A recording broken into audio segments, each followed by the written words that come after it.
Hey everyone, and welcome to another deep dive. Today we're going to be talking about presentations, Okay, which I know is something that every entrepreneur is going to need to do, absolutely. and especially when you're a new entrepreneur. So we want to make sure that you're setting yourself up for success and not for, death by PowerPoint. Yeah. Stuff So that bullet point. death by bullet point. Yes, exactly. Shit. So what we're diving into today is the idea of presentation zen. Have you heard of this before? Yeah, I have. So it's based on this Zen philosophy, but it's not like we're going to be meditating or anything like that. It's Yeah. really about restraint, Okay. like when you're preparing your presentation. Okay. And then also simplicity of the design Yeah. and naturalness in your delivery. I like that. Restraint, simplicity, and naturalness. Yeah. That's great. That's a good way to sum it up. Yeah. So what we're going to be looking at is Garr Reynolds' book, Presentations Zen. Yep. And it's really a fantastic guide to sort of ditching the bullet points, embracing visuals that actually make an impact. Mm-hmm. And believe it or not, we're even going to look at how techniques from Zen gardens and even comic books Yeah. can help you create presentations that truly connect. I love that. I mean, that's what it's all about. Yeah. It's about being clear, but also engaging people and drawing them in. Exactly. I think that presentation Zen really goes hand in hand with this entrepreneurial journey.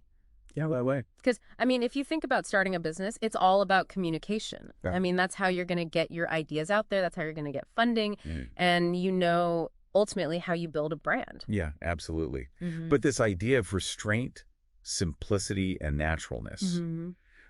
I mean, how does that actually translate into creating a presentation? I think that's something a lot of people would wonder about. Yeah. I mean, you can think about it this way. Imagine like a bento box. A bento box. Yeah. So Reynolds, who wrote the book, he had this aha moment.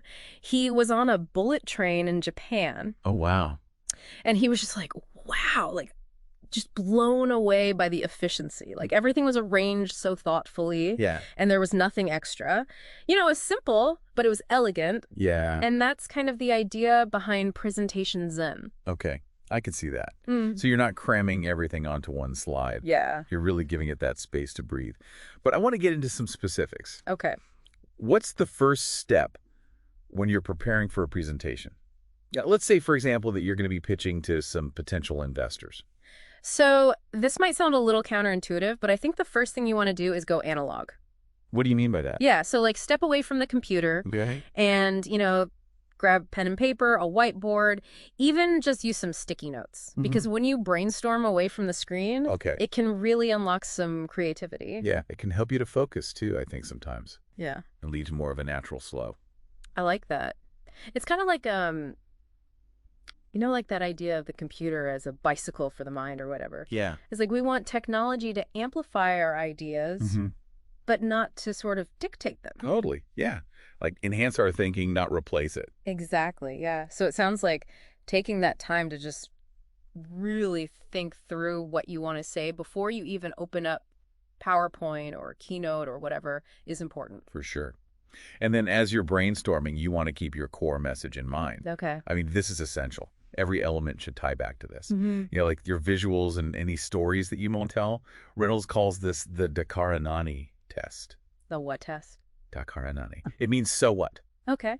So like in Japanese. So you're constantly asking yourself, so what? Why should my audience care about this? Especially investors, I would think. Yeah, especially them. Mm-hmm. They want to know the value proposition right up front. Exactly.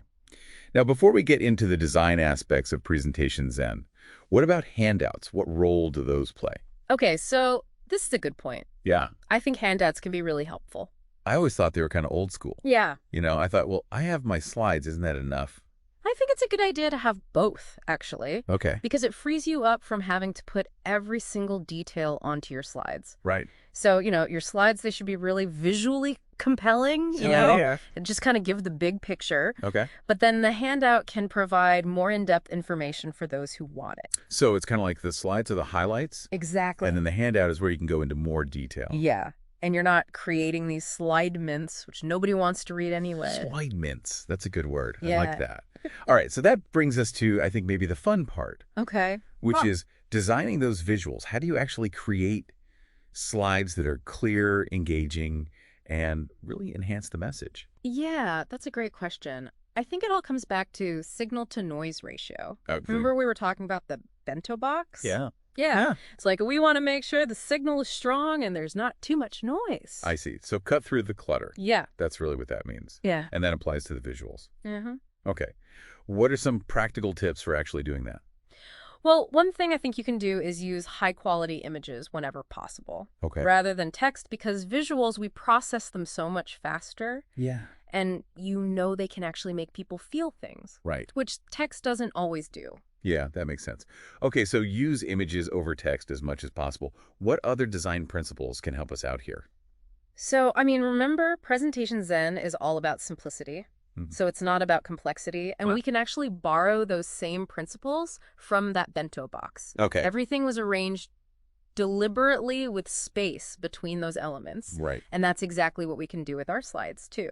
So, you can use contrast to make elements stand out, repetition to create consistency, alignment to create order, and then proximity, to group those related items. Yeah, so it's about creating visual flow, right? Totally. Yeah. Giving those eyes somewhere to land and easily travel across the slides. Exactly. Okay, now Reynolds tells a really interesting story in the book. He calls it the fish story. Oh, yeah. Do you know this one? I do. What's it about? Yeah, so there's this shopkeeper in India, Okay. and he puts up this sign for his shop, but it's super cluttered. It's got tons of text, tons of images. Nobody even looks at it. They just walk right past They it. just walk right past. So he starts simplifying it, little by little. Okay. Like, he removes anything unnecessary Okay, until finally all that's left is this really clear image of a fish. just a fish. Yeah. Nothing else. And people start flocking to his shop. Wow. Yeah. So it's literally about cutting through all of the noise. Totally, yeah. Just getting rid of the clutter. Make the message crystal clear. Like, I love that. I can definitely relate to that. Sometimes I just feel like I am drowning in information overload. Yeah? It's like, how can we simplify? How can we get to the essence of what we're trying to say? Yeah, and that's what Presentation Zen is really all about. It's about Right. delivering our message in a way that's really impactful. Mm-hmm. But, it applies not just to the visuals, Okay. but also to how we deliver the presentation. Okay, so we've got our message. Yes. We've got our visuals. They're Mhm. nice and Zen-like. But now we actually have to, stand up and deliver the thing. Totally. Yeah. What are some practical tips for making that delivery impactful? So I think confidence is key. Okay. Even if you feel nervous, Mm-hmm. you have to project that confidence. Mm. I mean, through your body language and through your voice. So, stand tall, Okay. make eye contact, articulate clearly. Mm-hmm. Easier said than done, right? Oh, yeah. I know, especially when you're new at this.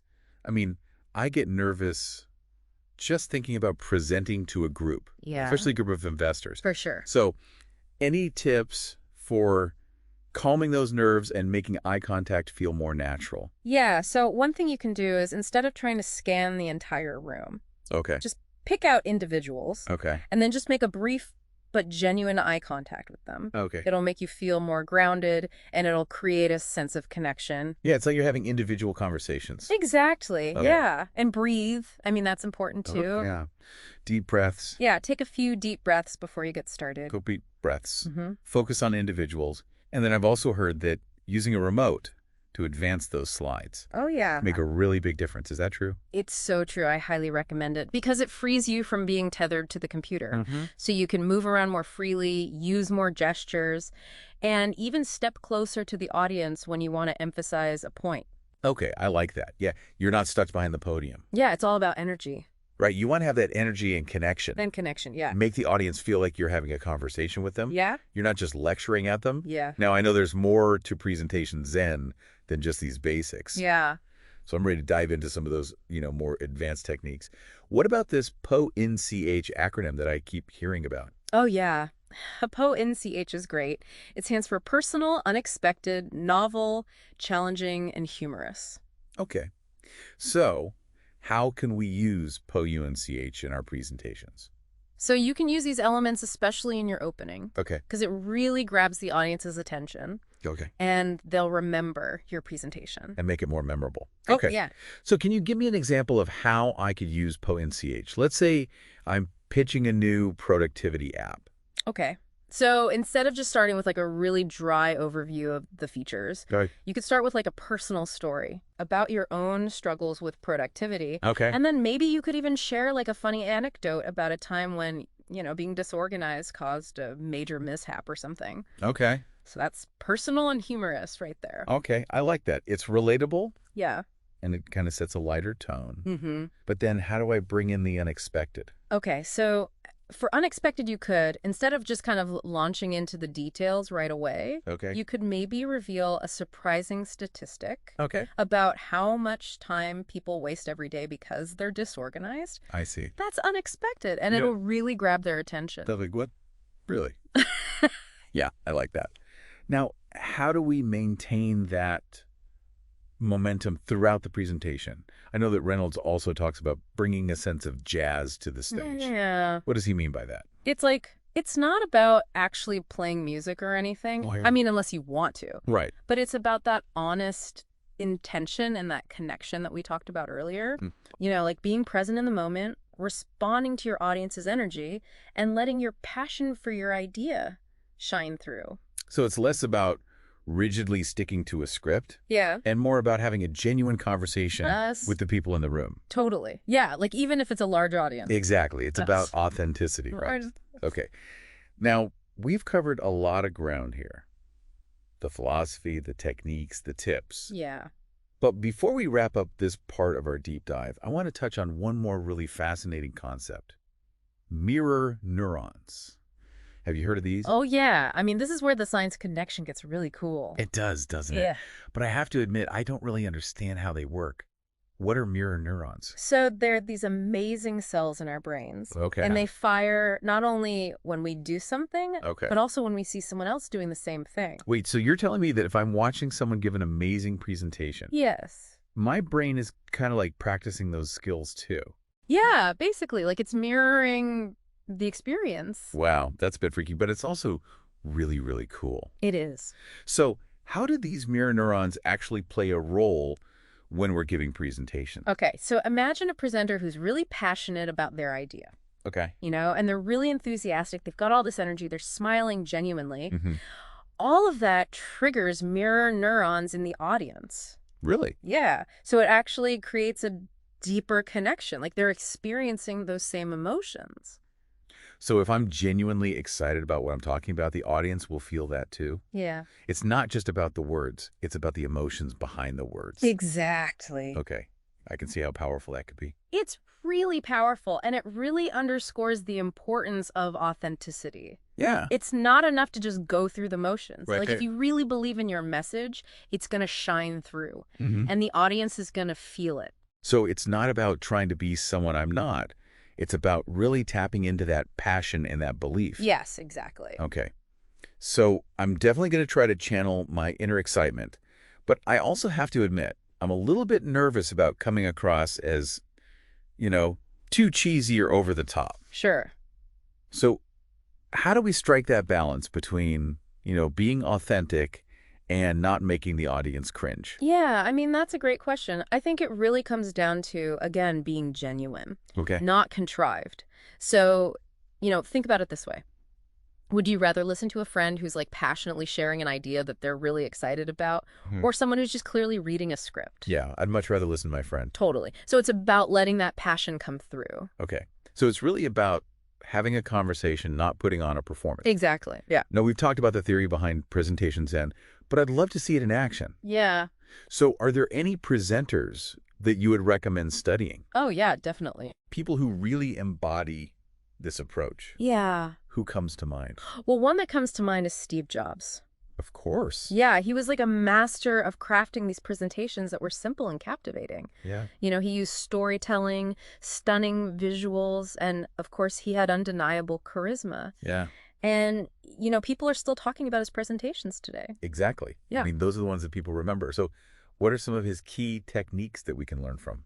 Well, I mean, his presentations were always laser focused. Okay. He always had this clear message. Mhm. He didn't try to cram too much information in. Right. Less is more. He understood that, yeah. Yeah. And he was also a master of visual storytelling. I mean, his slides were so minimalist. Right. Often just a single powerful image. No bullet points for Steve Jobs. Or just a few words, and he was also just so comfortable on stage. He really was. I always admired that. Yeah, and he would move around really effortlessly Mm-hmm. and really connect with the audience. Yeah, he really seemed to be present Mm-hmm. and really enjoying himself, which I'm sure made the audience feel more comfortable. Exactly, yeah. So how did he achieve that?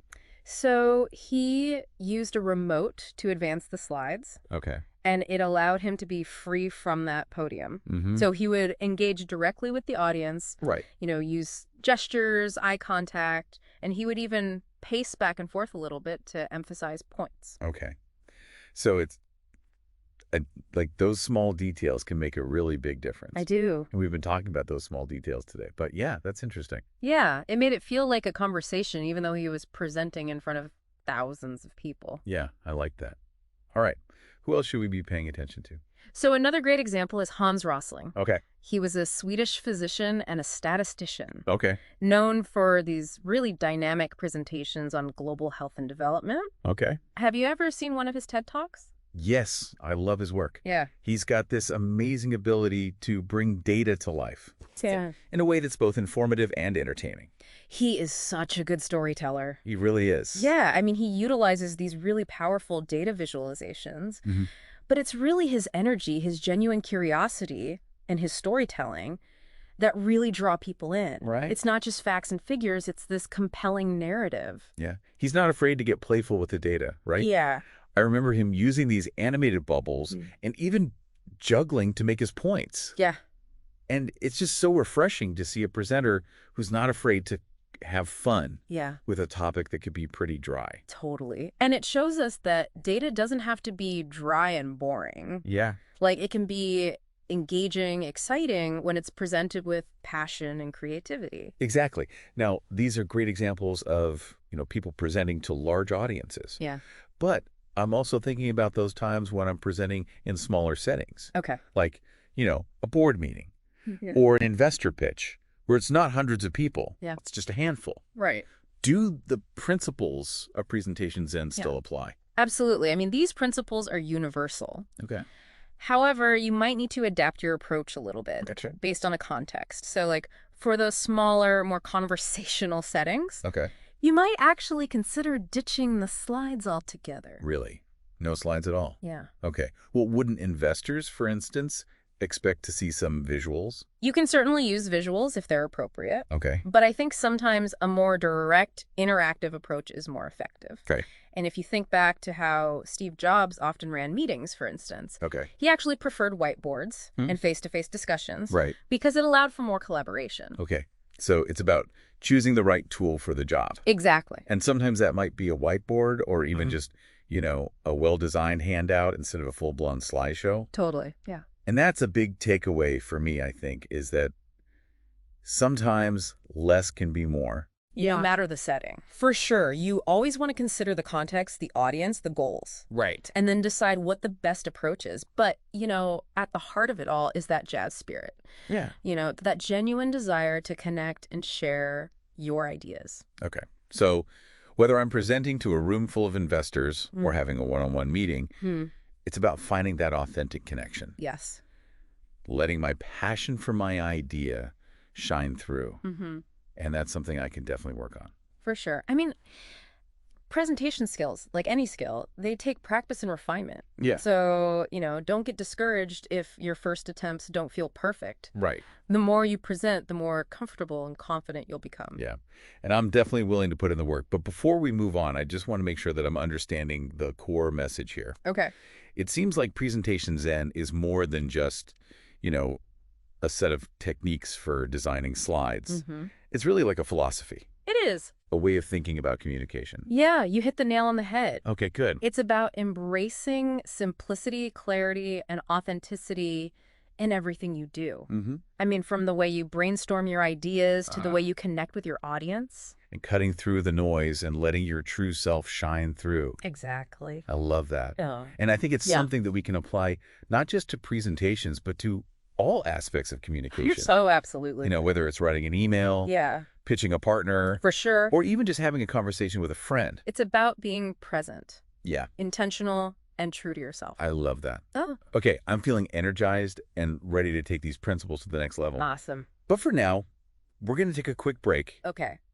And when we come back, we'll be talking about some concrete steps Okay. that you can take to start putting presentation Zen into practice. That was good. We'll be right back. And they fire not only when we do something, but also when we see someone else doing it. Oh, wow. It's like our brain is mirroring the experience that we're witnessing.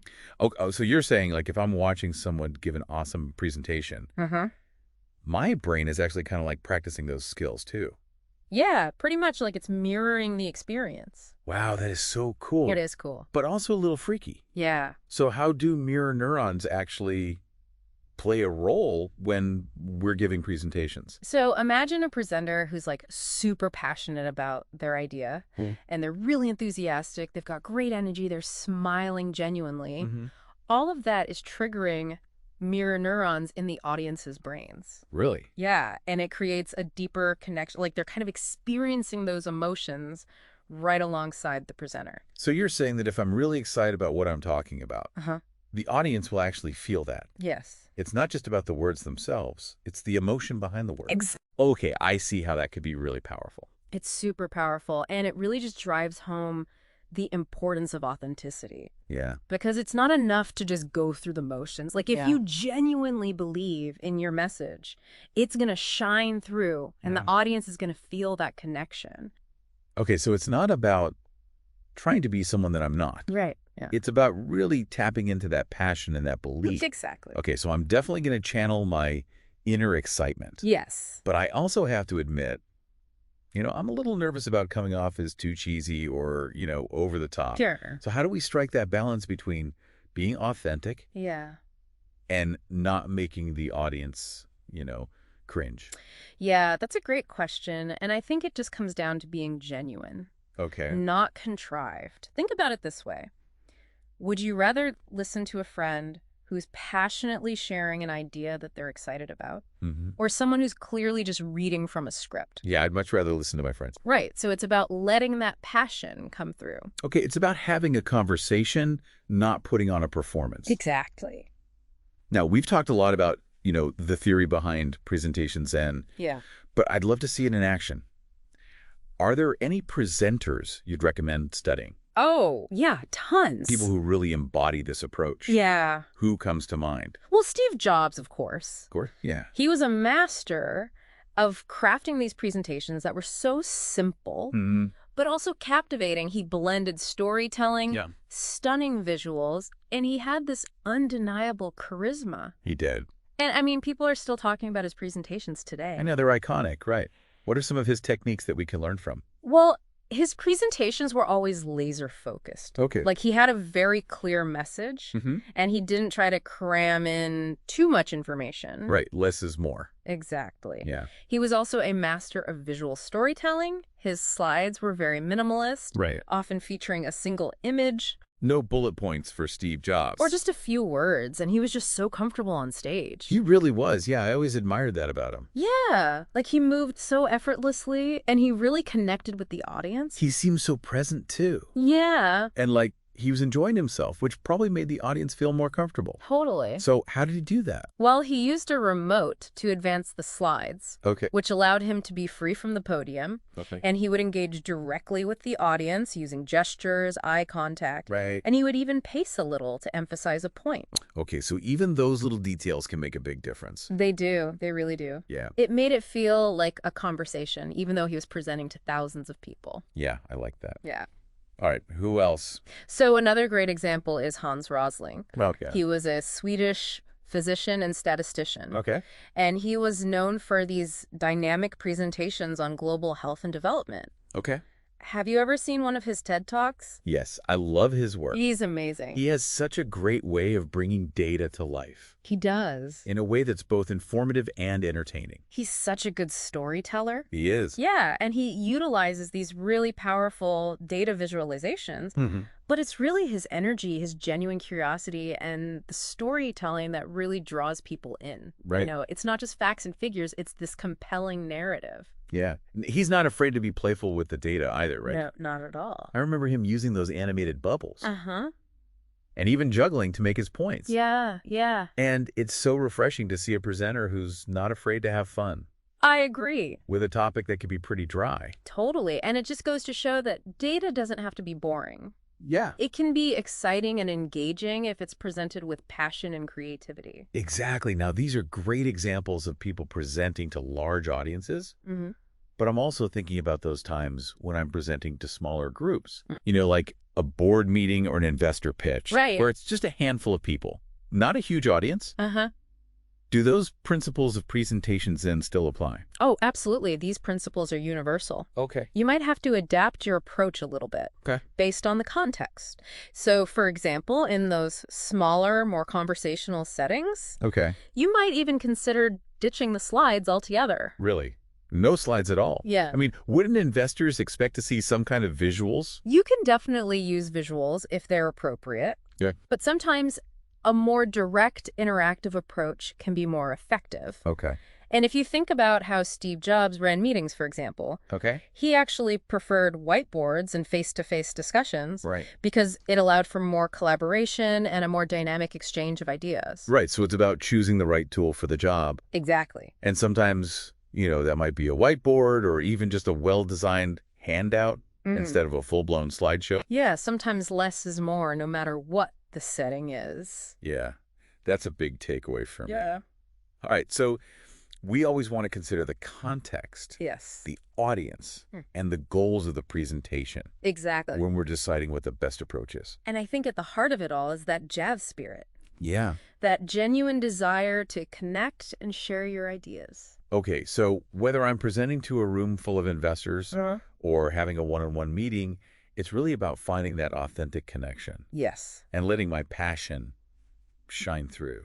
Mm-hmm. That's something I can definitely work on. Presentation skills, like any skill, take practice and refinement. Right. So don't get discouraged if your first few attempts aren't perfect. Okay.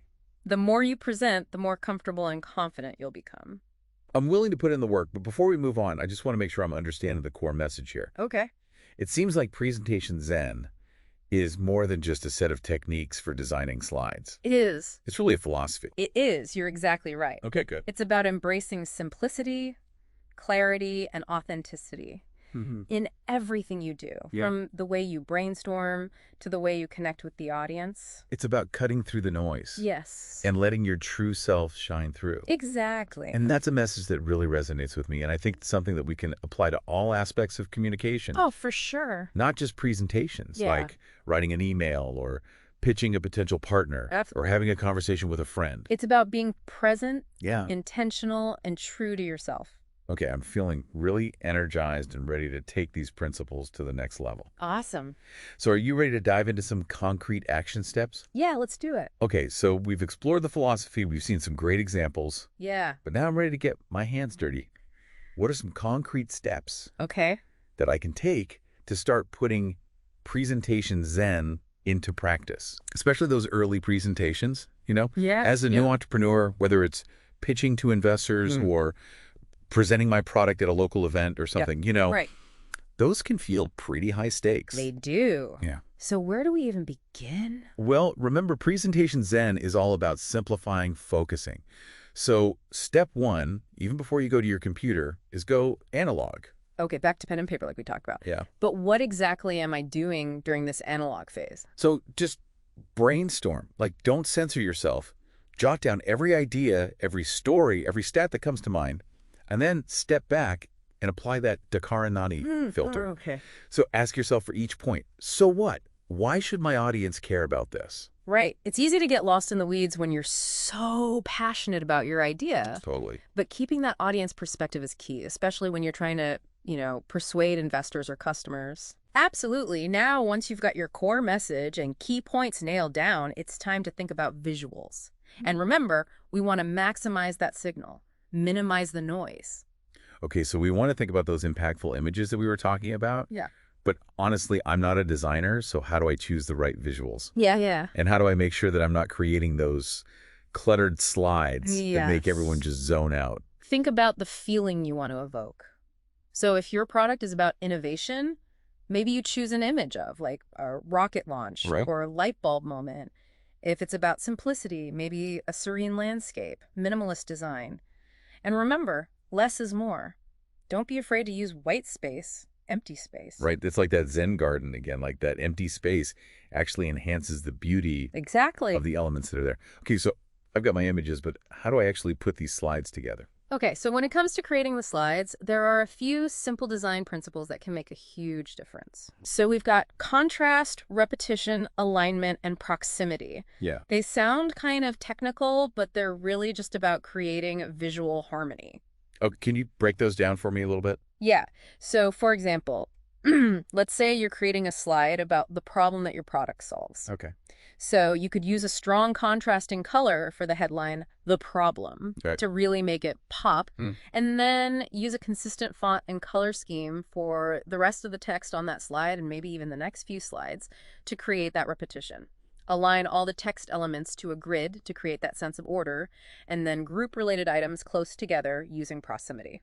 So it's almost like those design principles are working behind the scenes Yeah, to make the slides more digestible, exactly. even if the audience doesn't consciously realize it. It's about creating that flow and clarity. Yeah, Okay. okay.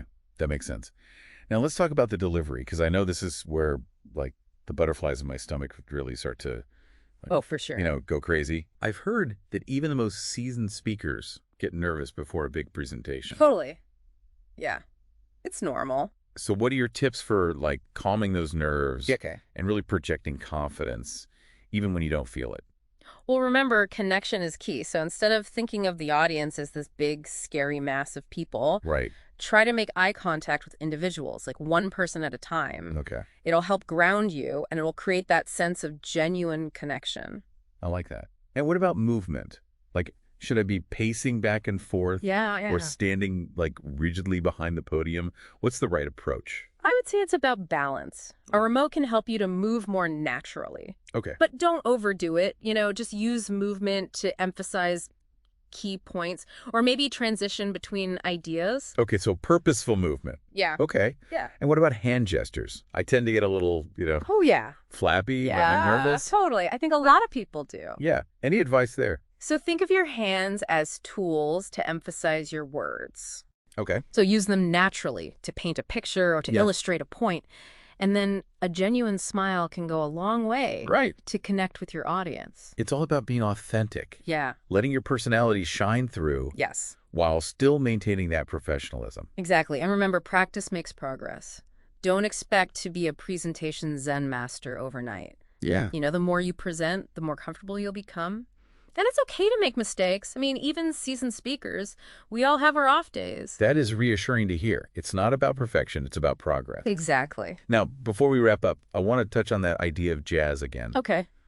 It's such a cool concept, Yeah. but I think I need, like, a little bit more clarification on how to actually do it. Yeah. So think of it as bringing your full self to the presentation. So embrace your unique style, let your passion shine through, and just be present in the moment. It's about connecting with the audience on a human level, Okay. not just delivering information. I love that. It's like that saying, people won't remember what you said, but they'll remember how you made them feel. Exactly. Okay, I'm going to keep that in mind. So, as I'm preparing for my next presentation, Mm-hmm. the question to ask myself Mm-hmm. is, Yeah. how can I bring that jazz to the stage? Totally. How can I make it a memorable experience Yeah. for my audience? Exactly. And I think that's a great place to leave it for today. Yeah, I think so too. Presentation Zen, it's not just about, like, a set of techniques. It's a philosophy It is. that can help us communicate more effectively Yes. in all areas of our lives. Totally. So embrace that simplicity, that clarity, that authenticity, Yeah.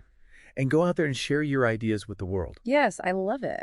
Awesome. Well, thank you so much for sharing your expertise with us today. It was my pleasure. And thank you to all of our listeners for joining us on this deep dive into Presentation Zen. I hope you learned as much as I did. We'll see you next time.